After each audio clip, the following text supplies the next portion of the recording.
శ్రీమాత్రే నమ. జై గురు దత్తాత్రేయ నమ. ఈ వీడియోలో మనం ఫిబ్రవరి 17వ తారీఖున కుంభరాశి యందు ఏర్పడబోతున్న పంచగ్రహ కూటమి, అలాగే ఈ 17వ తారీఖున అమావాస్య ఏర్పడుతుంది. అలాగే ఒక గ్రహణ యోగం ఏర్పడుతుంది అన్నమాట. అంటే గ్రహణ యోగం అంటే సూర్యుడు, చంద్రుడు, రాహు ఒకే రాశిలోకి వచ్చినప్పుడు గ్రహణం యోగం ఏర్పడుతూ ఉంటుంది. ఈ గ్రహణ యోగంలో పుట్టినటువంటి జాతకులు ఎవరైనా ఉంటే వాళ్ళు జీవితంలో అనేక ఒడిదుడుకులు, ఇబ్బందులు ఎదుర్కోవడం జరుగుతూ ఉంటుంది. అంటే సాధారణంగా ఈ యోగాలు పుట్టినప్పుడు ఉన్నటువంటి యోగాలు ఆ వ్యక్తి యొక్క జీవితాంతం ఏదో విధంగా వెంటాడుతూ ఉంటాయి. అందుకనే వారు పుట్టినప్పుడు తగు విధమైనటువంటి పరిష్కారం చేసుకుంటే ఆ యోగం ఇబ్బంది లేకుండా జాతకుడు అభివృద్ధికి మళ్ళా కారణం అవుతూ ఉంటాయి. అలాగే ఈ ధనిష్ట 3-4 పాదాలు, శతభిషం 4 పాదాలు, పూర్వభాద్ర 1, 2, 3 పాదాలు ఈ కుంభరాశిలో ఉంటాయి. అంటే ఈ టైంలో ఎవరైనా మనకి ఈ ఫిబ్రవరి 17, 18, 19వ తారీఖు కొంతవరకు జన్మించినటువంటి పిల్లలు ఎవరన్నా ఆ టైంలో జన్మిస్తే వారి జాతకంలో ఈ గ్రహణ యోగం ఏర్పడుతూ ఉంటుంది. కంపల్సరీగా వాళ్ళు ఆ టైంలో పుట్టిన పిల్లలకి శాంతి పరిహార కార్యక్రమాలు చేసుకోవడం వల్ల వాళ్ళ జీవితంలో అభివృద్ధి కలుగుతూ ఉంటుంది. మొత్తం మీద ఏంటంటే ఇప్పుడు ఏర్పడినటువంటి ఈ అమావాస్యతో కూడినటువంటి గ్రహణ యోగం వివిధ రాశుల వారికి ఏ విధంగా లాభపడుతుంది, ఏ విధంగా నష్టం జరుగుతుంది అన్న విషయాన్ని వివరంగా తెలుసుకునే ప్రయత్నం చేద్దాం. ధనుస్సు రాశి వారికి ఫిబ్రవరి 17 నుంచి కుంభరాశిలో ఏర్పడినటువంటి పంచగ్రహ కూటమి, అలాగే అమావాస్య యోగం, గ్రహణ యోగం, ఇవన్నీ కూడా 5వ స్థానం, ఇవన్నీ కూడా మీకు తృతీయ స్థానమైనటువంటి కుంభరాశిలో ఏర్పడడం జరిగింది. సాధారణంగా తృతీయ స్థానం అన్నది జాతకుడు యొక్క అభివృద్ధికి కారణం అవుతూ ఉంటుంది. 3, 6, 10, 11 ప్రోగ్రెస్ స్థానాలు. ఒక ప్రయత్నం నెరవేరాలన్నా, చేసిన పని ముందుకెళ్ళాలన్నా 3వ స్థానం బలంగా ఉండాలి.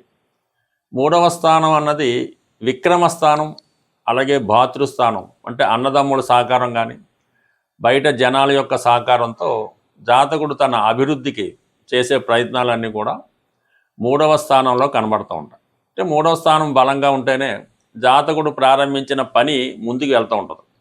ఏమాత్రం అక్కడ పాపగ్రహాలు ఉన్నా, శత్రుగ్రహాలు ఉన్నా, నీచ గ్రహాలు ఉన్నా ఆదిలోనే అంశపాద అన్నట్టుగా ఆ ప్రయత్నం అక్కడ ఆగిపోతూ ఉంటుంది. ఏ విధంగా కూడా ముందుకెళ్ళే అవకాశం అయితే ఉండదు.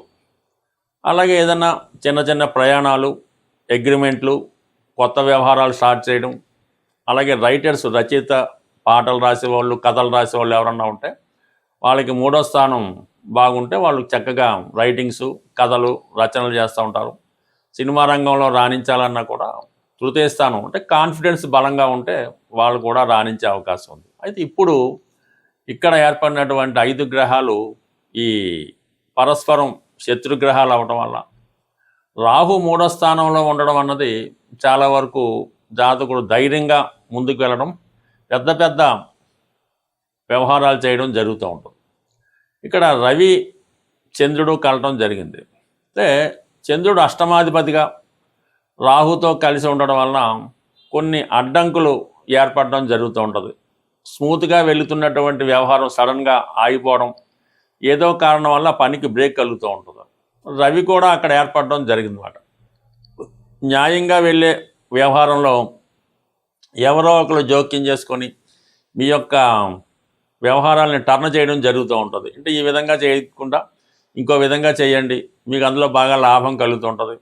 ఎంతసేపు డైరెక్ట్గా ఈ విధంగా చేయడం వల్ల పెద్దగా ఉపయోగం ఉండదు అని మిమ్మల్ని డైవర్ట్ చేసి వేరే అనెతికల్గా అక్రమ సంపాదించే వైపు తీసుకెళ్లే అవకాశం ఉంటుంది. అది జాగ్రత్తగా నిర్ణయం తీసుకోవాల్సి ఉంటుంది. ఇదే సమయంలో కొంతమంది మీకు బాగా అనుకూలమైన వ్యక్తులు శత్రువులుగా మారడం, ఏదో ఇతర వ్యవహారాల్లో కూడా ఇబ్బంది కలుగుతూ ఉంటుంది. అలాగే శుక్రుడు అక్కడ చేరడం వల్ల, బుధుడు చేరడం వల్ల, బుధుడు దశమాధిపతిగా రాహుతో కలియడం వల్ల కొన్ని కొత్త అవకాశాలు వస్తూ ఉంటాయన్నమాట. ఉదయం ఏజెన్సీ లాంటిది రావడం, ఈజీగా మనీ సంపాదించడానికి ఏదో కార్యక్రమం తెలుస్తూ ఉంటుంది. అటువంటి వ్యక్తులు మీకు తారసపడుతూ ఉంటారు. అలాగే గతంలో మీకు ఉన్నటువంటి పార్ట్నర్స్ కానీ, మీ వెల్విషర్స్ కానీ మిమ్మల్ని వేరే దోవలో మళ్లించాలనే ప్రయత్నంలో ఏదైనా వృత్తి సంబంధించిన వ్యవహారాలు టర్న్ తీసుకుంటాయి.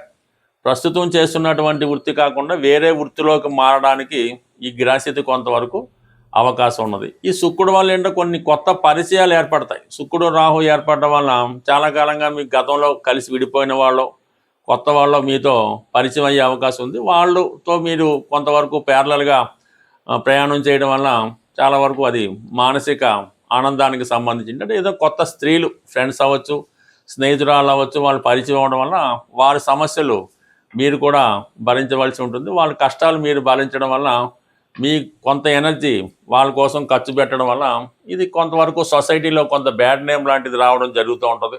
ఇప్పటిదాకా ఉన్నటువంటి మంచి పేరు కాస్త చెడ్డ పేరుగా మారడం జరుగుతూ ఉంటుంది. బట్ ఏదైనా మీ నడవడికలో, మీ యొక్క వృత్తి వ్యవహారాల్లో, మీ స్నేహితుల వ్యవహారాల్లో కొంత మార్పు రావడం జరుగుతూ ఉంటుంది. అది న్యాయమైన మార్గంలో కాకుండా అన్యాయం వైపు టర్న్ తీసుకునే అవకాశం ఉంటుంది. కాబట్టి కొంతవరకు కొన్ని రోజుల పాటు జాగ్రత్తగా మీరు వ్యవహారాన్ని ప్రస్తుతం ఉన్న పరిస్థితిని కొనసాగిస్తే మంచిది తప్ప కొత్త వ్యవహారాలు చేపట్టడం వల్ల కొన్ని ఇబ్బందులు తలెత్తి మంచిగా వెళ్తున్నటువంటి మీ జీవితంలో మళ్ళీ అడ్డంకులు, అపోహలు ఏర్పడి మళ్ళా కొన్ని పాత సమస్యలు కొలెత్తి కొత్త ఇబ్బందులు మొదలెట్టడం జరిగే అవకాశం ఉంది. బట్ ఏదైనా కొన్ని రోజుల పాటు, అంటే మనకి ఈ మార్చి నెల 14-15 తారీఖుల దాకా, అంటే రవి మీనరాశిలో ప్రవేశించేంత వరకు కొంచెం జాగ్రత్తగా వ్యవహరించండి. దాని తర్వాత ఆటోమేటిక్గా అన్ని సమస్యలు వాటికవే పరిష్కారం అవడం జరుగుతూ ఉంటుంది. ఏదైనా మీ యొక్క నిజాయితీ, ఒక స్ట్రైట్ ఫార్వర్డ్నెస్, ఆంతరికంగా మీలో ఉన్నటువంటి స్వచ్ఛమైనటువంటి మనస్తత్వం మిమ్మల్ని జీవితంలో ముందుకు తీసుకెళ్లే ప్రయత్నం జరుగుతుంది.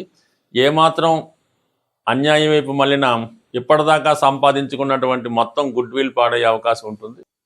ఇప్పుడు మన ప్రస్తుత 17వ తారీఖున ఏర్పడుతున్నటువంటి అమావాస్యతో కూడుకున్నటువంటి గ్రహణ యోగం, అంటే దీనివల్ల చంద్రుడు ఇబ్బంది పడతాడు. అంటే చంద్రుడు బలహీన పడిపోతుంటాడు. పూర్తిగా బలహీన పడిపోవడం వల్ల కొన్ని రాసుల వారికి అది ఇబ్బంది కలుగుతూ ఉంటుంది.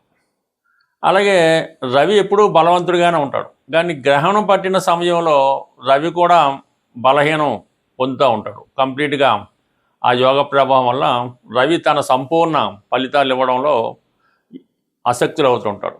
ఆ కారణం వల్ల రవికి సంబంధించినటువంటి రాశుల వారు కూడా ఈ సమయంలో ఇబ్బంది పడడం జరుగుతూ ఉంటుంది. అయితే సహజంగా బుధుడు కూడా అదే రాశిలో ఏర్పడడం వల్ల ఈ బుధుడికి రవి వచ్చినప్పుడు ఈ బుధాదిత్య యోగం అనే యోగం ఏర్పడినప్పటికీ అక్కడ రాహు కూడా కలడం వల్ల, అంటే రాహు సాధారణంగా బుధుడికి ఏమి ఇబ్బంది పెట్టడం. రాహు బుధుడు గురు శిష్యులు లాంటి వాళ్ళు అన్నమాట. బుధుడు ఏ రాశిలో ఉంటే ఆ రాశి ఫలితాలలాగా రాహుతో కలడం వల్ల రాహు యొక్క ఫలితాలు ఇవ్వడం జరుగుతూ ఉంటుంది బుధుడు. సో ఆ కారణం ఏంటంటే బుధుడు అత్యంత మేధావిగా మారుతూ ఉంటాడు. బుధుడికి మంచి సహకారం లభిస్తూ ఉంటుంది రాహు వల్ల. ఇది సైంటిఫిక్గా పరిశోధనా రంగంలో ఉన్న వాళ్ళకి, బాగా విద్యావంతులకి, మేధావులకి ఇది బాగా ఉపయోగపడుతూ ఉంటుంది. అయితే శుక్రుడు కూడా రాహు మిత్రులు అవుతుంటారు. ఈ రాహు శుక్రుడితో కలియడం వల్ల ఈ శుక్రుడు సంబంధించినటువంటి రాశుల వారికి కొంతవరకు వారు ఎక్కువగా జీవితంలో ఏదైతే సాధించాలని కోరుకుంటూ ఉంటారో అవి సాధించడం జరుగుతూ ఉంటుంది. ముఖ్యంగా ఏంటంటే ఏదైనా ఒక వ్యక్తితో పరిచయాన్ని కోరుకోవడం కానీ, ఏదైనా ఒక పెద్ద వాహనం కానీ, గృహం కానీ కొనుక్కుందామనే ఆలోచన కానీ, ఎన్నాళ్ళుగానో ఎదురు చూస్తున్నటువంటి వ్యక్తుల్ని, అంటే మరి అబ్బాయిలైతే అమ్మాయిల్ని కలుసుకోవడం, అమ్మాయిలైతే అబ్బాయిల్ని కలుసుకోవడం జరుగుతూ ఉంటుంది. అంటే ఇది ఎవరి జన్మ జాతకంలో అయినా ఈ రాహు శుక్రుడు కలిసి ఉన్నప్పుడు అది ఒక విధమైనటువంటి కోర్కెలతో కూడుకున్నటువంటి వ్యభిచార దోషం లాంటిది అవుతూ ఉంటుంది. సో ఈ విధంగా ఈ 5 గ్రహాలు మరి కుంభరాశిలో కలిసడం వల్ల అక్కడ ఈ రాహు ఉండడం వల్ల అంటే రాహు మొత్తం ఈ అన్ని గ్రహాలని కూడా వాటి యొక్క ఒరిజినల్ కారకత్వాల్ని నాశనం చేస్తూ ఉంటాడు. రాహు ఒక విషగ్రహం, ఒక రాక్షస గ్రహం, ఒక అవినీతికి సంబంధించినటువంటి అనెతికల్ గ్రహం మాట. అతనికి ఇప్పుడున్నటువంటి చట్టాలతో కానీ, ధర్మంతో కానీ, న్యాయంతో కానీ ఏ విధమైన సంబంధం ఉండదు. తను అనుకున్నది ఎలాగన్నా సాధించాలనే మనస్తత్వం ఉంటుంది. అంటే ఒక విధమైన వావి వరుసలు ఉండవు, ఒక విధమైన నీతి అవినీతి ఉండదు, ఇది న్యాయం ఇది తప్పు అన్నటువంటి ఏమీ లేకుండా రాహు అనెతికల్గా ప్రవర్తిస్తూ ఉంటాడు. పైపెచ్చు రాహుకి మరి కుంభరాశి ప్రస్తుతం స్వక్షేత్రం అవటం వల్ల అత్యంత బలవంతుడైనటువంటి రాహుతో ఈ మిగిలిన 4 గ్రహాలు కలవడం వల్ల వాటి యొక్క కారకత్వాలు ఇబ్బంది పడుతూ ఉంటాయి. అంటే ఇక్కడ రవితో కలియడం వల్ల మరి ఎవరికైనా తండ్రి గారి యొక్క అనారోగ్యం కానీ, తండ్రి గారు నష్టపోవడం కానీ, పిల్లలకి ఇబ్బంది కలగడం కానీ జరుగుతూ ఉంటుంది. అంటే రవి కారకత్వాలు పాడవుతాయి. చంద్రుడు కారకత్వాలు తల్లిగారికి అనారోగ్య సమస్యలు, ఏదైనా హెల్త్ ప్రాబ్లమ్స్, ఆవిడ జీవితంలో స్ట్రగుల్ పడడం జరుగుతూ ఉంటుంది. అయితే శుక్రుడు రాహు మిత్రుడు అవడం వలన అప్పటిదాకా చాలా నిజాయితీగా సాంప్రదాయంగా వెళ్తున్నటువంటి వాడు అన్య స్త్రీల మీద వ్యామోహం పెంచుకోవడం, ఇతరుల యొక్క ధనం మీద ఆశ పెంచుకోవడం, ఏదో విధంగా ఎదుటి వారి యొక్క ఆస్తులను కానీ వారి యొక్క స్త్రీలను కానీ అన్యాయంగా దోచుకోవాలనే ప్రయత్నం చేయడం జరుగుతూ ఉంటుంది. చాలా అనెతికల్గా ప్రవర్తిస్తూ ఉంటాడు, చాలా లగ్జరీ లైఫ్ అనిపిస్తూ ఉంటాడు. సో బుధుడు రాహుతో కలియడం వలన పెద్ద పెద్ద వ్యాపార అవకాశాలు, తన దగ్గర ధనం ఉన్నా లేకపోయినా పెద్ద పెద్ద సంస్థలు స్థాపిద్దామని, కోట్లలో రొటేషన్ చేద్దామని ఎదుటి వారికి భ్రమ కల్పించేలాగా తన యొక్క ఐడియాలు ఇవ్వడం జరుగుతూ ఉంటుంది. సైంటిఫిక్గా తాన్ని బాగా ఇంప్రూవ్గా ఊహించుకుంటూ ఉంటాడు. ఏ విధమైనటువంటి బలం లేకపోయినా, ఎంత ధనం లేకపోయినా ఒక గొప్పగా అతను తను ప్రజెంట్ చేసుకోవడం జరుగుతూ ఉంటుంది. మరి ఈ విధంగా ఏర్పడినటువంటి ఈ 5 గ్రహాల కూటమిలో కేవలం 2.5 రోజులు అటు ఇటుగా మాత్రమే చంద్రుడు ఉండి మీనరాశికి వెళ్ళడం జరుగుతూ ఉంటుంది. ప్రధానంగా ఈ శుక్రుడు మార్చి వరకు ఉండడం జరుగుతూ ఉంటుంది, రవి మార్చి 14 వరకు ఉండడం జరుగుతూ ఉంటుంది. అయితే బుధుడు మాత్రం అదే రాశిలో ఇంచుమించుగా మనకి ఏప్రిల్ నెల వరకు కూడా అందులోనే వక్రించడం ఇవన్నీ జరుగుతాయి. కాబట్టి ఇప్పుడు ఏర్పడినటువంటి అమావాస్య గ్రహణ యోగం, దానికి పరిష్కారం కరెక్ట్గా చేసుకుంటే ప్రతి సమస్య మనకి సులభంగా పరిష్కారం అవడం జరుగుతూ ఉంటుంది. ప్రతి తిథికి ఒక గ్రహం అధిపతిగా ఉండడం జరుగుతూ ఉంటుంది. అమావాస్యకి అధిపతిగా రాహుగ్రహం ఉంటుంది. అలాగే అష్టమి నాడు కూడా రాహు ఆధిపత్యంలో ఉంటుంది. అందుకనే అమ్మవారికైనా చండీ హోమాలు అలాంటివి చేసినప్పుడు అమావాస్య కానీ అష్టమి కానీ ఎన్నుకోవడం జరుగుతూ ఉంటుంది. మరి ఈరోజు మనకి ఈ గ్రహణ యోగానికి అలాగే అమావాస్య యోగానికి పరిహారంగా అమ్మవారిని ఆరాధించడం వల్ల మనకి సమస్య పరిష్కారం అవుతూ ఉంటుంది. సింపుల్గా కనకదుర్గ అమ్మవారు లేదా ఒక శక్తి స్వరూపం, లేదంటే దశ మహావిద్యల్లో ఏ అమ్మవారైనా పర్వాలేదు. ఈ విధంగా మీకు ఇష్టమైనటువంటి మీ సమీపంలో ఉన్నటువంటి అమ్మవారి ఆలయానికి దర్శించడం, వీలుంటే ఒక నిమ్మకాయల దండ, ఆకుపచ్చ రంగుతో కూడుకున్న నిమ్మకాయల దండ అమ్మవారికి సమర్పించడం, లేదు ఒక 8 నిమ్మకాయలు అమ్మవారికి సమర్పించి తగు విధంగా కుంకుమర్చన ఏదో చేయించి మీరు ఆ పూజారి గారు మీకు ఒక నిమ్మకాయ ఇస్తే ఒకటి, ఇది 2 ఇస్తే 2 తీసుకొని అది మీ దగ్గర భద్రపరచుకోవాల్సి ఉంటుంది. ఒక 4 నిమ్మకాయలు ఇస్తే ఇంట్లో అందరి దగ్గర కూడా పెట్టుకున్నా మీకు ఈ యోగాల నుంచి అంటే ఈ ఇబ్బందుల నుంచి తొలగిపోయే అవకాశం ఉంటుంది. సో అలాగే చిన్నగా మరి ఇంకా ఇంట్లో పూజ చేసుకునే వాళ్ళు ఎలా ఉంటుందంటే అమ్మవారికి తమలపాకులో యాలకులు, లవంగాలు, అలాగే వీలైతే కొద్దిగా పచ్చకర్పూరం, అంటే పచ్చకర్పూరం మళ్ళీ 2 రకాలు ఉంటాయి. తిని పచ్చకర్పూరం వేరుగా ఉంటుంది, మామూలుగా ఇప్పుడు ఉన్నటువంటి అందరూ ఉపయోగించే స్మెల్ కోసం ఉపయోగించేది కాకుండా ఇటువంటిది అమ్మవారికి తాంబూలంగా సమర్పించడం వల్ల కూడా ఈ రాహుగ్రహ పరిహారం మీకు రావడం జరుగుతూ ఉంటుంది. బట్ ఏదైనా ఈ చిన్న ప్రక్రియ మీకు చాలా వరకు అంటే అమావాస్య రోజు చేస్తే మళ్ళా అమావాస్య వరకు మీకు దాని ప్రభావం ఉండడం జరుగుతుంటుంది. అంటే సర్వసాధారణంగా ఈ మధ్యకాలంలో ఏదో ఒకటి ఈ చేతికి కట్టుకోవడం జరుగుతూ ఉంటుంది. తాయెత్తు లాంటిదో, రక్షనో, అమ్మవారిదనో, ఆంజనేయ స్వామిదనో ఈ మణికట్టు దగ్గర ఇవి కట్టుకుంటూ ఉంటారు. రక్షాబంధనాలను కట్టుకుంటూ ఉంటారు. అవి చాలామంది ఏంటంటే సంవత్సరాల కొద్దీ అవే వాడుతూ ఉంటారు. అది సాధారణంగా మీరు అమావాస్య రోజు చేతికి ఉన్నటువంటి ఇటువంటి ఈ బంధనాల్ని, రక్షాబంధనాల్ని, కంకణాలని కంప్లీట్గా అవి తీసివేసి ఏదైనా ఒక చెట్టు మొదల్లోనో నదిలోనో కలిపివేయటం మంచిది. మళ్ళీ మీరు కొత్తది అమావాస్య రోజు మళ్ళీ కొత్తగా ధరించడం వల్ల దాని పవర్ మళ్ళీ వచ్చే అమావాస్య దాకా ఉంటుంది. అంతే తప్ప అటువంటి ఈ రక్షాబంధనాల్ని, తాయెత్తుల్ని వాటిని ఇలాగా సంవత్సరాలు బట్టి ఉంచుకోవడం వల్ల కూడా అది ఇబ్బంది కలుగుతూ ఉంటుంది. బట్ ఏదైనా కొన్ని పరిహారాలు చేసుకోవడం వల్ల నమ్మకం బట్టి ఆధారపడి ఉంటుంది కాబట్టి మరి ఇటువంటి ఈ పరిహారం సాధారణంగా చేసుకుంటే మంచిది.